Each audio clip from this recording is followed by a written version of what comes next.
la commune de Rouet en Champagne, en fait, on est dans le bocage du Maine, donc une vieille province, et on est surtout à la limite de deux zones géographiques bien distinctes, que sont à l'est le bassin parisien, donc des zones beaucoup plus ouvertes, beaucoup moins de haies, des terres un peu plus calcaires, et plutôt des zones à dominante céréale.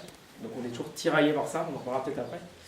Et puis quand on regarde à l'ouest, en fait, cette commune, en fait, l'ouest de la commune, regarde un peu le massif armoricain et les zones de bocage qu'on va retrouver en Mayenne jusqu'en Bretagne.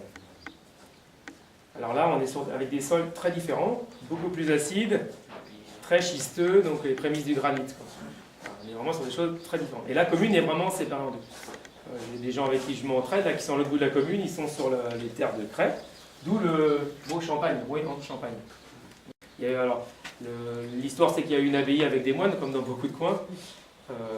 Voilà, et il y avait des greniers à blé, il y avait des vignes, il y avait tout ça. C'était vraiment la notion de Champagne au sens, c'était la copie un peu de ce qu'il y a beaucoup plus à l'est de Paris.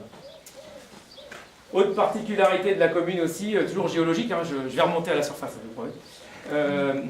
Donc le fait d'être entre ces deux zones géologiques différentes, on a eu la chance ou la malchance, en fait, au fil des différentes ères, d'avoir sous nos pieds en fait un énorme gisement qu'on appelle un amas sulfuré, très très riche en fer. Donc les Romains l'avaient observé à l'époque, avaient déjà creusé des galeries, alors ils ne creusaient pas très loin, c'était 15, 20, 30 mètres, pour extraire du fer, pour faire des outils et des armes.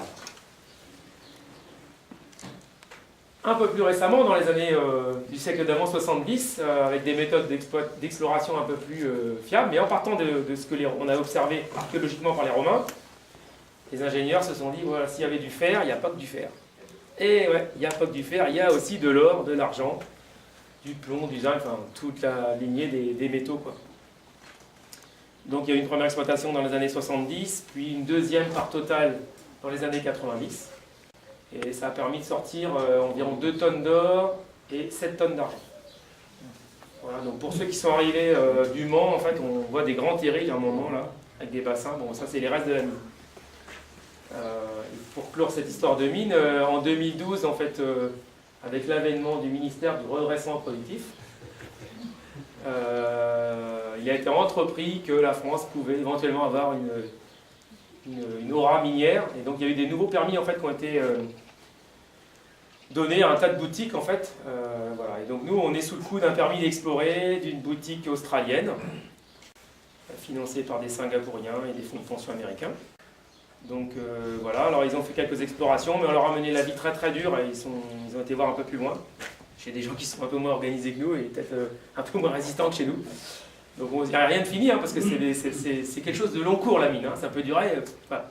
Donc pour l'instant on est en stand-by, mais là on les a bien fait stopper, on leur a fait perdre pas mal d'argent, donc pour l'instant c'est le nerf de la guerre, parce que comme ce sont des capitaux qui sont vécus en bourse, c'est le nerf de la guerre. Donc on est toujours sur le coup de ça, et ça nous gêne un petit peu quand même, parce que bon voilà, l'exploitation aurifère, je vous passe les détails.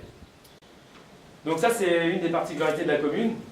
Avant de parler des particularités agricoles, il y en a encore une autre, là qui est plus, on va dire, d'ordre financière.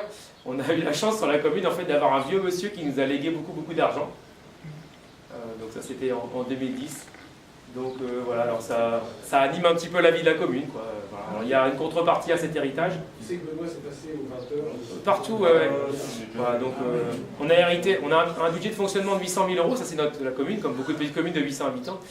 Et là on a hérité d'environ entre 50 et 60 millions d'euros.